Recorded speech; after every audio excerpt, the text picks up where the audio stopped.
Shit like Big Van Vader but black. Fuck around and put motherfuckers' heads in the bag like I was slack. Cause these stupid motherfuckers really don't get the message. This the best little wrestling podcast in Texas. Motherfuckers, check them off like a wish list. This is the best little wrestling podcast in Texas. And this is our Dynamite Discussion for October 6th, 2021. Be sure and like, share, and subscribe. And let's get into it. So they were from Philly. Not too far from the ECW arena. No, not at all. They were like, what, a couple blocks down the road, basically, right? Yep. So I heard there was a lot of ECW folks backstage at this tonight. So that's kind of cool. I wonder if we'll see any of that on Dark. Oh, I don't know. I didn't see any reports of anybody wrestling out of the... So is Dark Elevation the one that's going live now, and the Dark is just the studio? Yes, from my understanding. Okay, so Dark Elevation. Yeah. So I wonder if we'll see any of that on Dark Elevation. Yeah. That'd be cool, though. Like the Blue Meanie or something. I'm sure we'll see them on all the vlogs next week. Oh, yeah, well, I know the Blue Meanie was showing somebody around the ECW, Warhorse. He was showing Warhorse around the ECW arena the other day. Blue Meanie's always doing shit over there, so. Yeah. If we see anybody, I imagine it'd be him. He's like he became like the low-key mascot of ECW somehow. You know what I mean? I don't know. It's probably the JBL thing. I mean, but, whatever works. Yeah. So they kicked off with the 8-man. Yep. Fucking the Super Elite versus Jurassic Express, Christian Cage, and Bryan Danielson. Mm-hmm.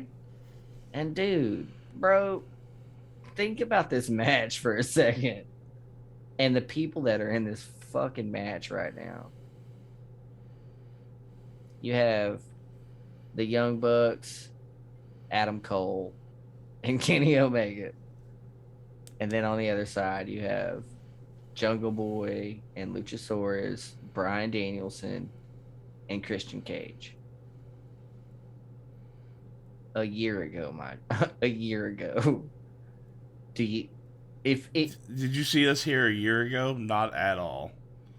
A year ago, had somebody came to you and said, "Hey, bro, in a year, this dope 8-man's gonna happen," and they told you those names, and they were like, "Fuck yeah!" in one ring, and it's not WWE, you'd have been like, "Get the fuck out of here! You're crazy. Go take your medication. You've missed some." Yeah, dude, it's just wild, and I kept thinking about that during this whole match, and it wasn't bad. Like there was a lot of moving parts, and there were some rough spots here and there. Like that powerbomb spot was kind of a little sketchy.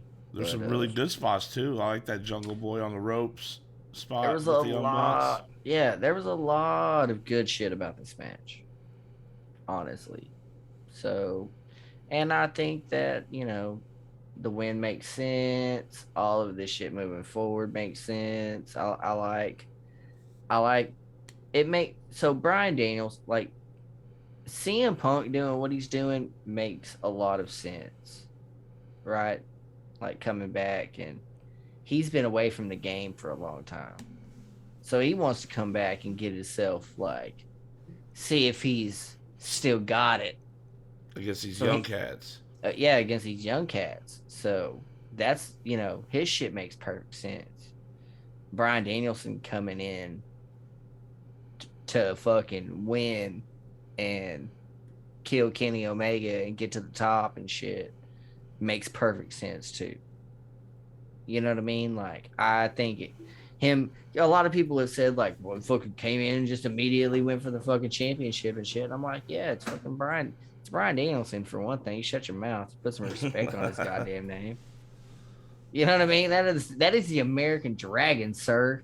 He can have whatever title shot he fucking wants. But yeah, dude. I mean, and him kind of just orbiting around the main event picture is not going to be bad for business. Not at all. So I think it's good. And I think the eventual dynamic that we're going to get with some shit we're going to get to later. So Well, let's carry it. Well, look, with CM Punk, he's been away from the business so long. It's such a controversial thing, him just coming back. He doesn't have to be in the title picture or wrestling, the main roster when he first comes back. He can hit all these young cats, get a pop, Right. because he's CM Punk and he's back. Yeah. But Daniel Bryan, he's been wrestling, so it's not nothing new, right? So he needs to get in there and hit these top guys and work his way, get that top spot. Yeah. And that's why he's swinging for the fences day one. Yeah, I like it. Dude.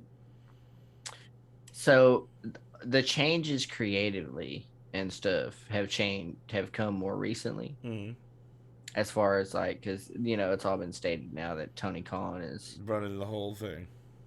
Yeah, everything creatively runs through Tony Khan. Like, everybody's welcome to pitch their ideas and shit like that, but ultimately he is the one that's writing everything.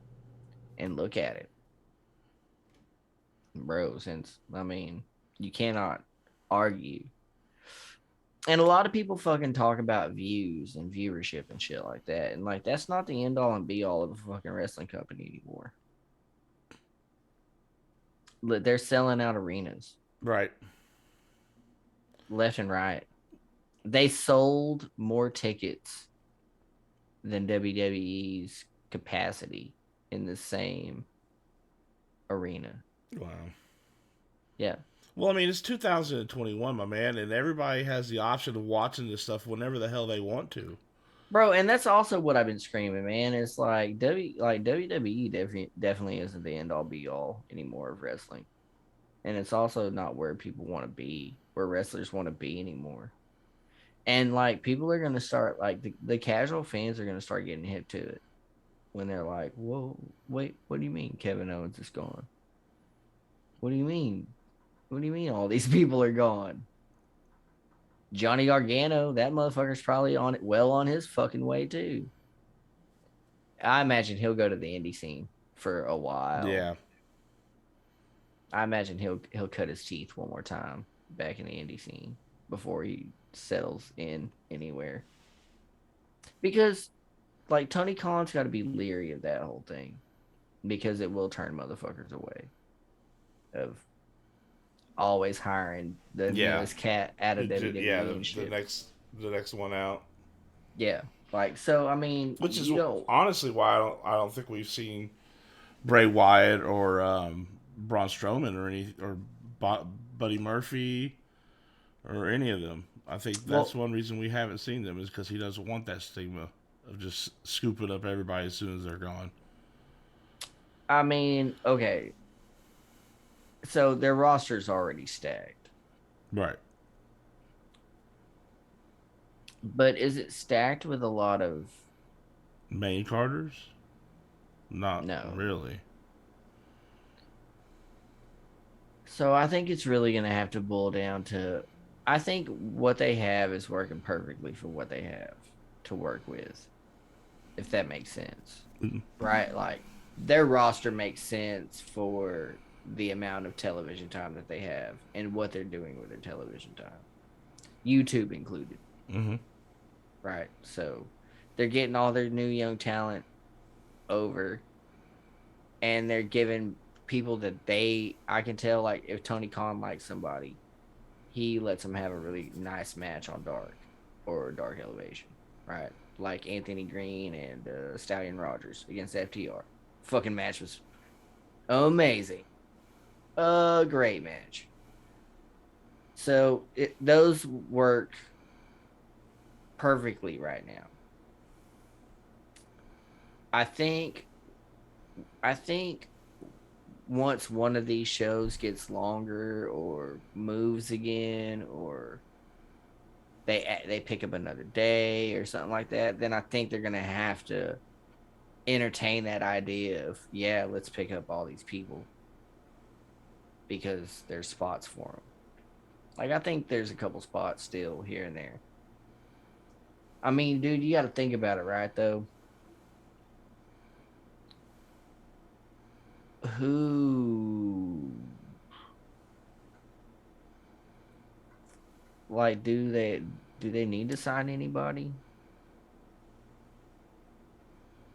I think Kevin Owens would be cool. I think Kevin Owens would fit. I mean, do we need another member in the Super Elite? Yeah. I think Kevin Steen showing up and being a baby face and like the turn, like basically doing the opposite of what What they Adam did with Cole. that, yeah. You know what I mean? Mm-hmm. I think that would be money. I think that would be money, and I think it would just be, and then let him run with that, and let them tease Mount Rushmore for a while, and shit, right? Like, and then that be when fucking some of the elite turned babyface, right? Like, you know, that should be a big moment. Super Click was it like, you know what I mean? The Super Click, them unveiling that trio was a big moment. So I think Mount Rushmore deserves to be a slightly larger moment, if that makes sense, right? Yeah. I mean, that's how I would write it, anyways. Hey, Tony Khan, give me a job. Hey. Anyways. Well, back to the night's episode. Kind of got off on a tangent there. Yeah, so the Super Elite picked up the win in just shitty fashion. And then they kind of went to trash after that. There was a big schmoz, right? In the ring. And yeah. And then it was pretty, I mean, shitty win, but it was just all them celebrating. yeah. Right? But I mean, Adam Cole picked up the win on Jungle Boy, which was pretty good. Revisiting last week in their match. And I thought there was a lot of really good spots in that match. There was just some of it worked really, really well. I thought it was cool. There was some inner stories going on inside that match, and I dug that. So it was cool. I just couldn't understand why everybody was chanting Luchasaurus the entire time. No, that was weird, right? Anyways, I don't know. So we had a Moxley vignette after that match, right before CM Punk promo. Yeah, the CM Punk promo was good. He's basically calling out them young cats. And that goes back to like what we were saying earlier about him, Yeah. cutting his teeth again. Getting back, fucking shaking that ring rust off on these young cats. So I'm into it. Yeah. He gave his shoes to that little Orange Cassidy kid. Oh yeah, that's right. Yeah. Yeah. Yeah, you can grow into them.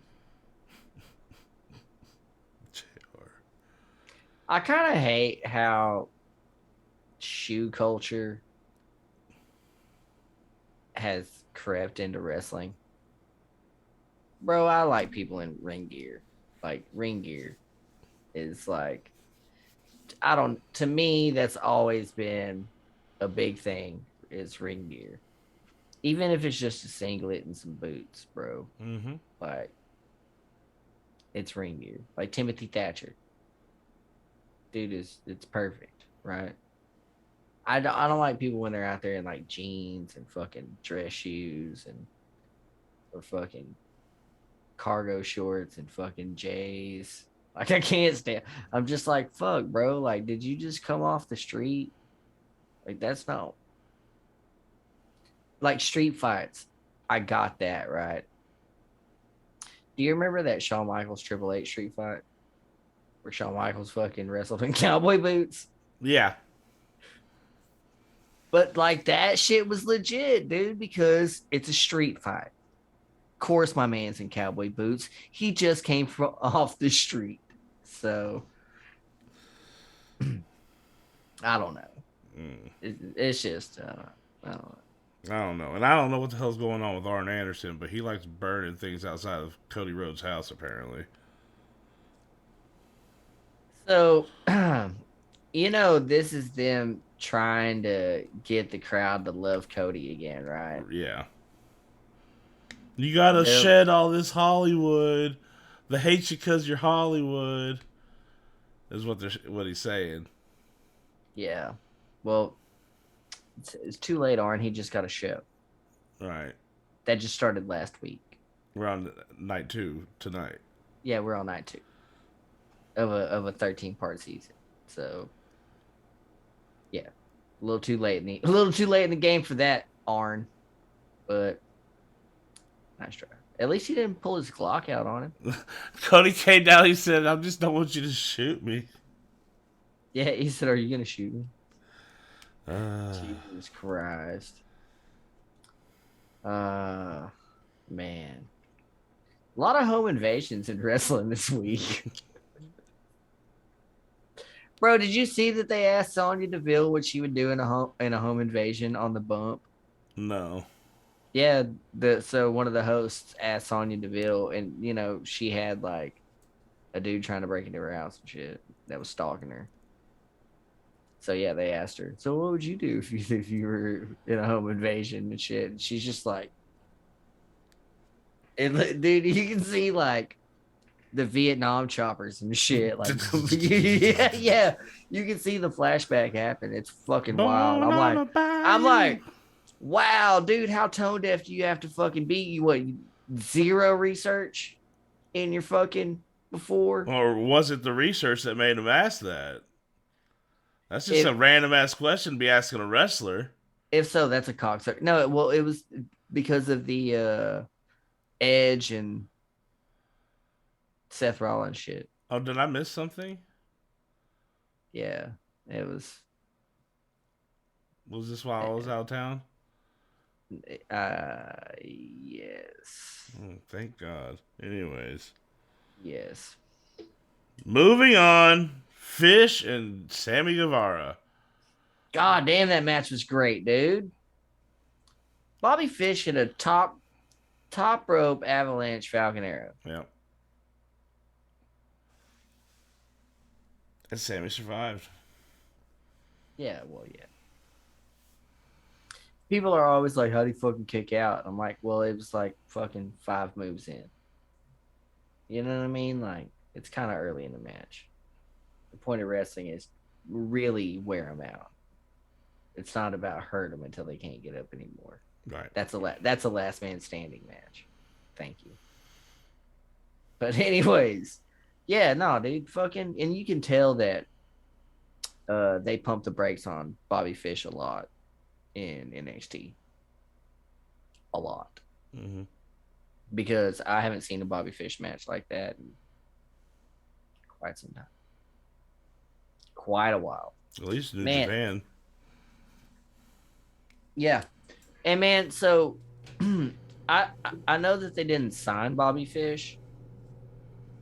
I know that they just kind of brought him in for this. Mm-hmm. But I do hope to see more Bobby Fish. Like, I know he's going to be in the Fightland thing, or he's going to be in the Opera Cup, the MLW Opera Cup and shit. And I know he's got some more independent shit booked up, I think. We'll have to check that out, run that down. Yep. But, yeah, I would like to see more Bobby Fish in AEW, even on Dark and Dark Elevation, working with some younger cats. Bobby Fish is an old dude, man. Like, he's gonna have to like come to terms with the whole fact that he's a mid-card cat. And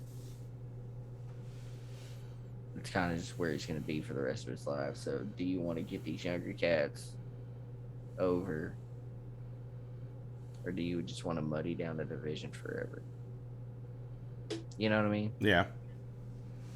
Like, he got a shot tonight. He looked great. Yeah, and I'm sure, you know, there can be a little comeback run. Right. And all it's doing is going to add a little cut to his paycheck every indie scene he goes to. Mm-hmm. I was just on seen on AEW, Bobby Fish. Yeah, former NXT superstar, like seen on AEW television, blah, blah, blah. Yeah. Mm-hmm. Like, just clout. Yeah, my headshots went from 20 to 25, motherfucker. Anyways. Yeah. My cameo just went up $50. Yeah, basically. But yeah, so Guevara picked up the win. Long battle. It's a good fight. And then Top Team came out and surrounded the ring. Bro, I wish they would just finish. So, Junior Dos Santos and Jorge Masvidal are gonna wrestle Jake Hager and Chris Jericho. No, it's Junior Dos Santos and uh, Scorpio Sky and Ethan Page versus Jake Hager, Jericho, and Sammy Guevara, right? I think that's what it is. Oh, is that what it is? And Jorge Masvidal is going to be uh, Dan Lambert's security guard. So I'm tired of it. Okay. This is where I was like, I got shit I gotta do. So I just kind of like walked off. I came back whenever Chris Jericho was having mic problems.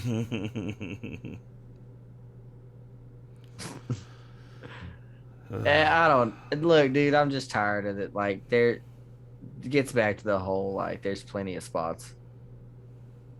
There's plenty of people on that roster that deserve that television time over Dan Lambert and American Top Team,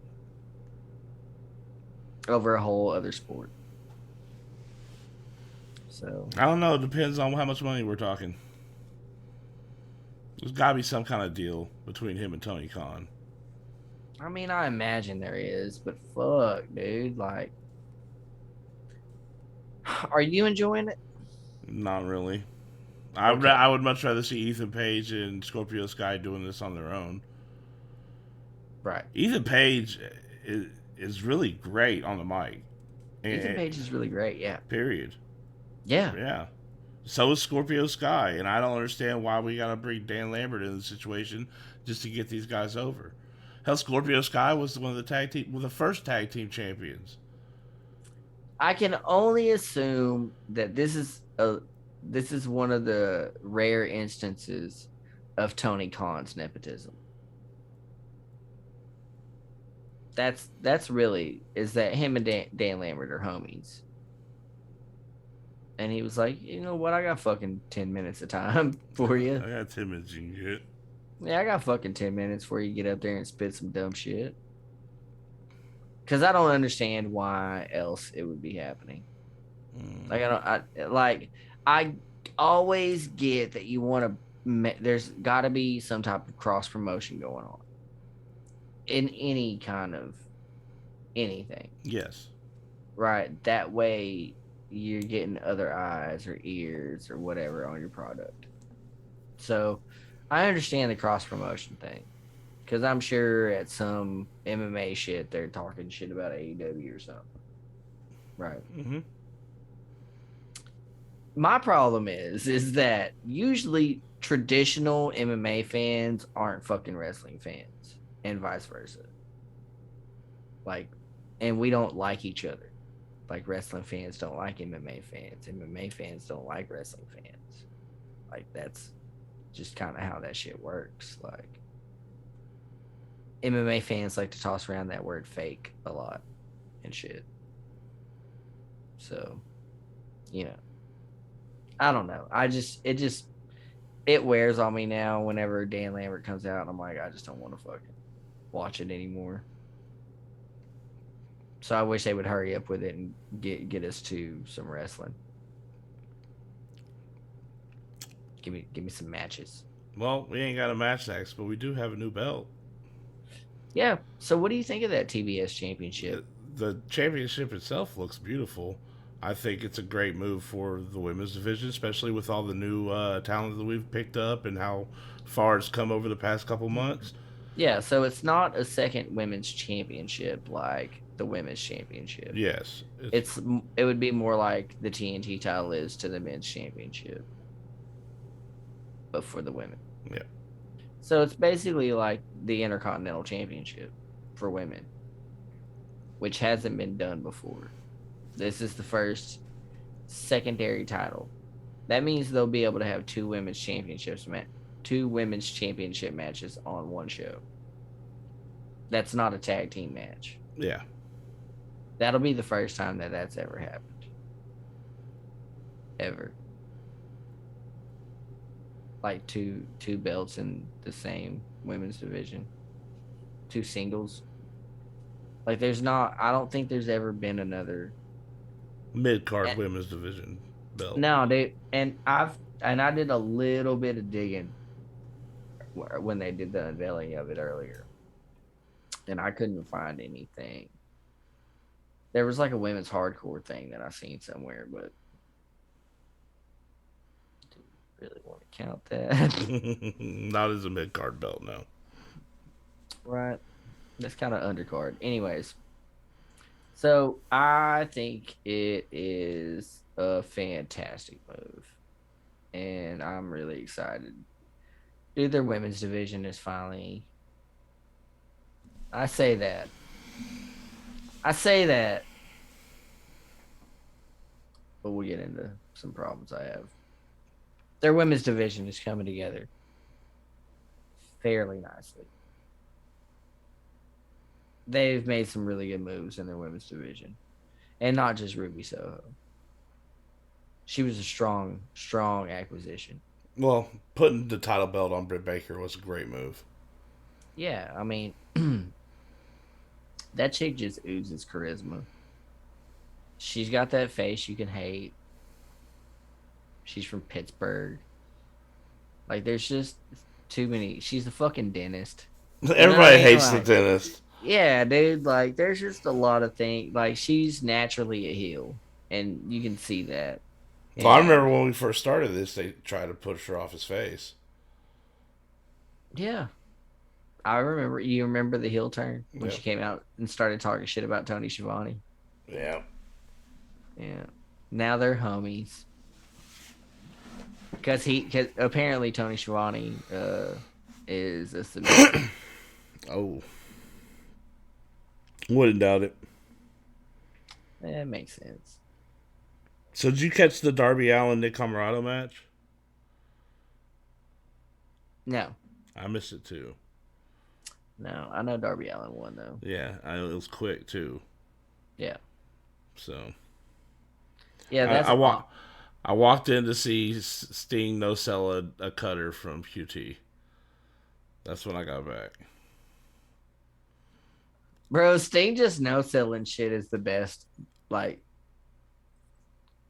we'll get to something in a minute. But yeah, Sting no selling shit is wild. He no sold that table bump. Like, yeah, no sold the cutter. I did see that. But yeah, I didn't see the finish of the match. Sure, it was a coffin drop. Then Dante Martin got his own promo, and boy, mistakes were made. Yeah, was not good. What are you gonna do, man? That kid's what, 12, 13? How old is he? 15. I don't. I think young. he's 20. He's young, like really young. So, of course, kid is super athletic, and I think it's gonna be a great match. yeah. Who is he going against? Malachi Black appeared. Did you not see it?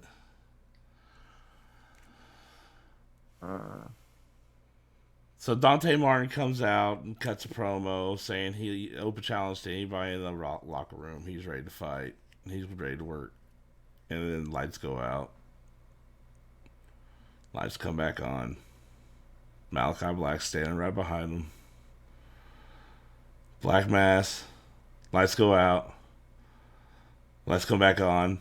It's just Malachi Black standing in the ring and looks down on Dante and says, "I accept."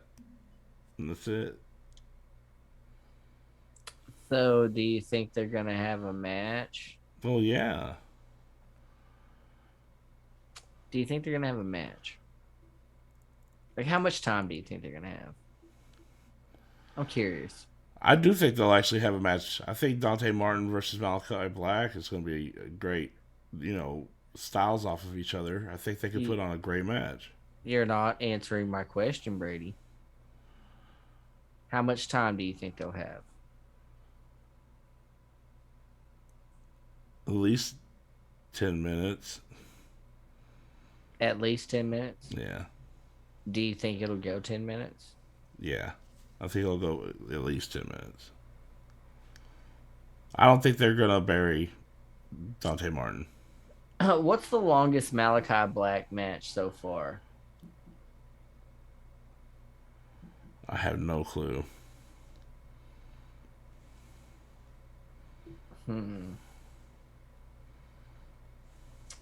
Curiouser and curiouser. Jamie, look that up. Right. Pull that up, young Jamie. Pull that up, young Jamie.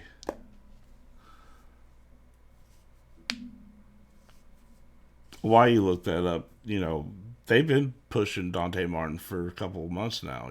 I really don't think they're just going to stick him in a room with Malachi Black and have him, just bury him. I think they're going to want to continue to push this kid. Yeah, well, yeah. I mean, they should be pushing that kid.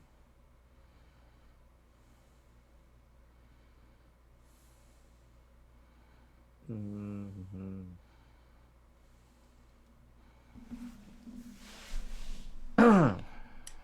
So how many matches has he had? Cody Brock, Shorty Lee Johnson, Dustin, Cody, 5.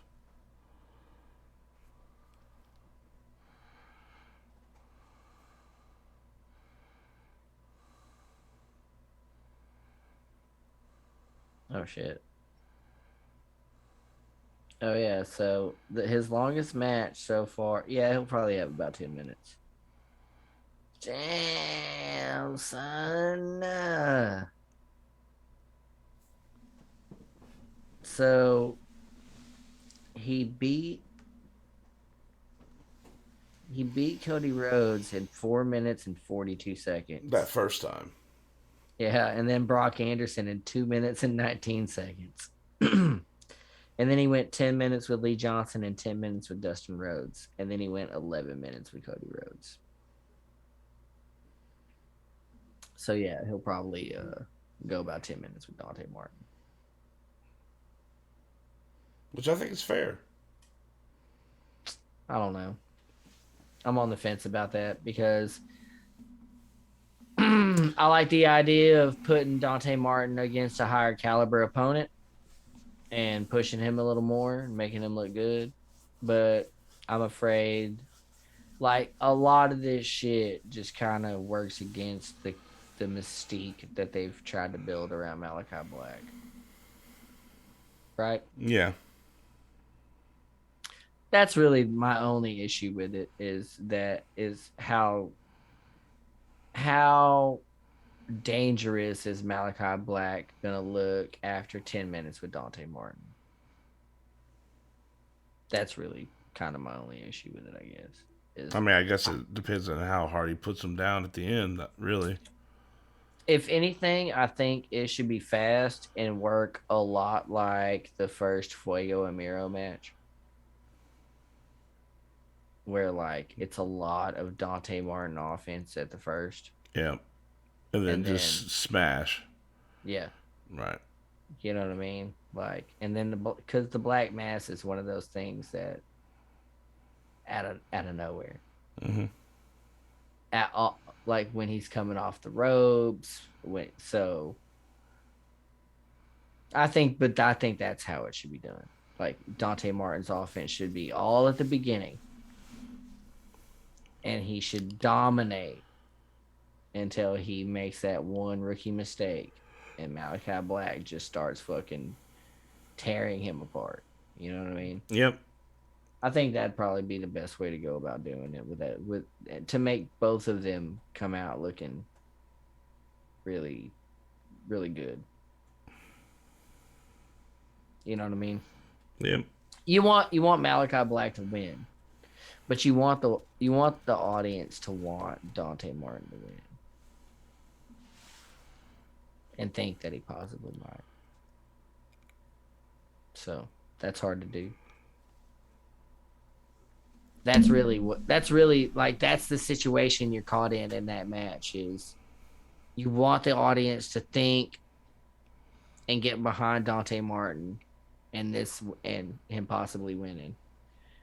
Malachi Black needs to win. Period. There's too many reasons, right? Mm-hmm. So that's kind of like the dichotomy of the whole thing. I don't know. Right on.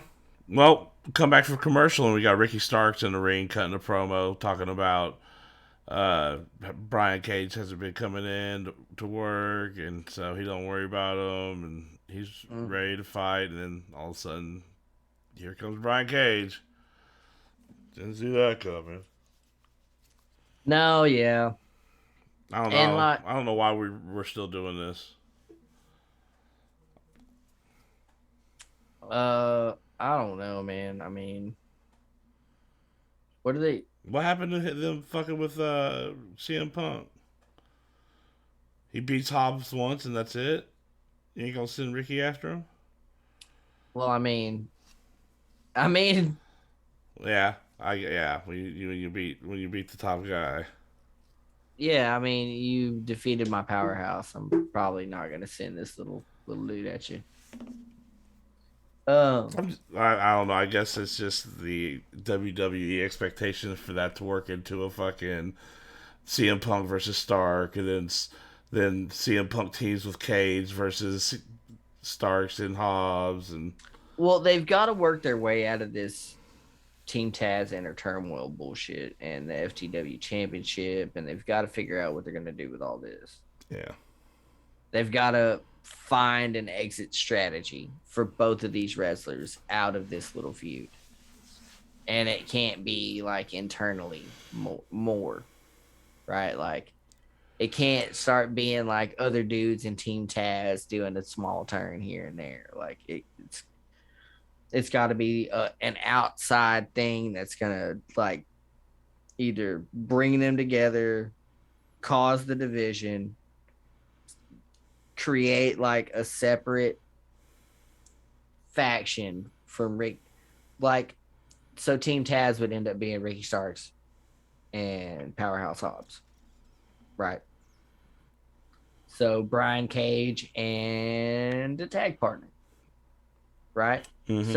So then they're a tag team, and then they can feud like that for a little bit, right? Mm-hmm. And getting each other's shit and. You can't do that with CM Punk.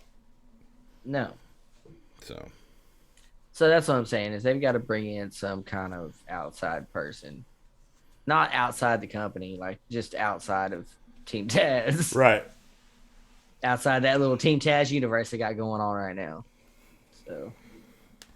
Yeah. So Hikaru Shida going for her 50th win in AEW. They even had a plaque and all that. What the fuck?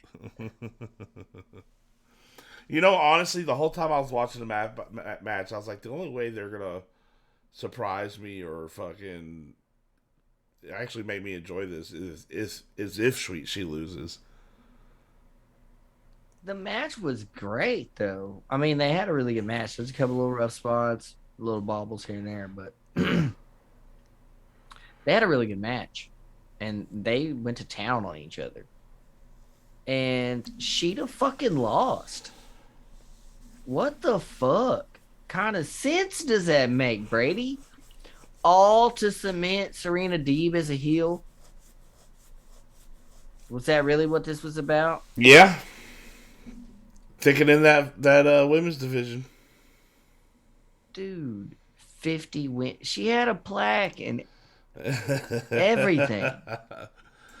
When I saw the plaque, I was like, man, she's going to lose this. There's no way. Why the fuck would they even spend? Dude, those things are like $400. No, they're not. Those glass plaques like that? That was a plastic one. That wasn't an expensive-ass fancy one. I know. That was a cheap fucking Trophy City fucking get engraved an hour turnover for your event that night type shit. You know what I mean? Get it engraved while you smoke a cigarette. All right. It's my kind of place. Yeah, no, dude, I was mad when it was over. I was like, honestly, really? Just to get the crowd to boo fucking Serena Deeb? Man, that seems like a shit waste of 49 wins. Yeah. So That now, seems so like what? that What seems like so y'all just had Sheeta toil away at Dark and Dark Elevation for fucking week after week. are they gonna? Are they gonna make her like another big deal about it in her next match? Bro, are we when the fuck are we gonna see Sheeta on TV again? Who knows at this point? I bet we see her on goddamn Dark or Dark Elevation, and then that's that. Or her and little Serena Deeb are gonna have a little thing going right now. They'll have a little feud run. Yeah. I don't know. I don't know. I don't know. They took away Sheeta's 50th win, so I have no idea what the fuck they're gonna do What now, they're willing to do. bro. And that just seemed like a bad decision. Like, give her the 50th win and put her back in like title contention. Right.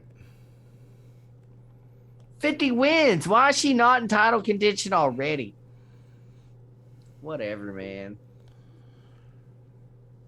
You know that's the sore spot with me. But Yeah. so yeah, Serena Deeb won that. Turns heel. Pretty terrible. Yeah. Well, else is terrible is Darby Allin getting his ass beat backstage by a group of masked men. That definitely wasn't the pinnacle. That definitely wasn't the pinnacle. I was like, God damn, like No, big, huge, giant man. Don't F10 that person into those signs and shit. The railings. No person that's oddly the same shape as Sean Spears pick up that chair and hit him in the back. Don't use a signature weapon of somebody like that. No. I don't know. FTR picked him up together and lawn darted him into that stop sign. I don't know what the point of all that was. I just hope next week we got MJF out there like, oh no, wasn't us. We were in Vegas or some shit like that. And they got like Photoshop pictures of them in Vegas. They're like obviously Photoshopped. Yeah. Man, they gotta do something. I'm sure they will. It was pretty bad. I was like, the whole time I was like, what is happening? Why are they going to take the masks off? They're not. Okay. Cool. So are we supposed to like not know? Was he supposed to not know? Why are they wearing masks? We know who they are. God. We'll see, man. We'll see. Let's get into this main event, man, because this main event was badass. So Pac, Orange Cassidy, Lance Archer, Jon Moxley, Matt Hardy and Andrade. El Idolo were all in this match. And then, if that's not a lot of banging ass people, the Joker card was Adam Page. So we got some cowboy shit in this match. The second he came out, we knew what was about to happen. So we've been saying that Adam Page needed to come back. And when he does come back, he needs to go for the title. So here we are. And you say now's the time for him to take the belt off. I of do. That game's about to come out. Kenny's going to be on the cover. Makes sense. And then it's time to take it. Makes sense. Babyface champion in for Christmas season. Go out and buy that game. Yep. So Adam Page getting a big win. So that's definitely gonna. What's the Full Gear? Yes. So we get that before next year. Yeah. Yeah, Full Gear is next. That's next month. So, man, that card is already shaping up to be something. And then plus, there's no telling. There's no telling. Dude, that's the beauty about AEW, honestly, man, is you really don't know what you're going to see anymore. Who you're going to see. What you're going to see. Imagine the lead up to this, too, that we're going to get. Oh, yeah, it's going to be really good. Yeah. Yeah, it's going to be great, dude. So, man, we're going to get some Adam Page and Bryan Danielson and Christian Cage team ups.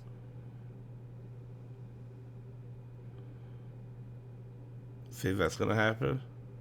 Why not? Against fucking Kenny Omega and the Young Bucks. Against Kenny Omega and Adam Cole. Against the Young Bucks and Adam Cole. Like, think about that, dude. Like, it fits in perfectly.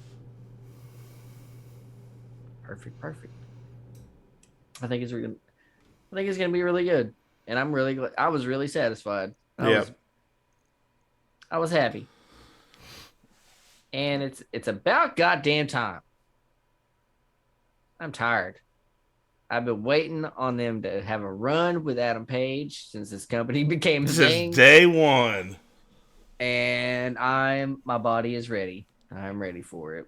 I will now be able to die a happy man once he gets that title. Yep. So, what'd you think of this episode, It was Brady? yet another banger out the park. You know, there was a lot of the matches. There was slight botches here and there that I saw. There some people looked a little sluggish tonight, but other than that, storyline wise, you know, the spot wise, it was a great night. Yeah. Yep. Well, you know, I'm definitely excited for next week and Friday and everything else they got coming up. So we apparently already have a match for Full Gear now. Apparently. Right? Because isn't that what this title shot's for? I just think it's a title shot. I don't know when they're going to do it. I don't think they have it set for when they're going to do it. Hopefully it's at Full Gear because that's definitely when he'll be taking the title. Right. If they do it on TV, he ain't taking it on TV. No, so we got what? 3, 4, like 5 more weeks of TV up until 5 weeks of good lead up. I like it. Get behind I'm it. here for it. Well, take us out there, big guy. Well, just like I'm here for that, I hope you're here for us. And please hit that subscribe button. Crush that like. Leave a comment down below what you thought of tonight's episode of Dynamite. I'm the Real Fat Man. This is my boy Needle Kane. We out. Peace. Shit like Big Van Vader but black. Fuck around and put motherfuckers' heads in the bag like I was slack. Cause these stupid motherfuckers really don't get the message. This the best little wrestling podcast in Texas. Motherfuckers. Check them off like a wish list.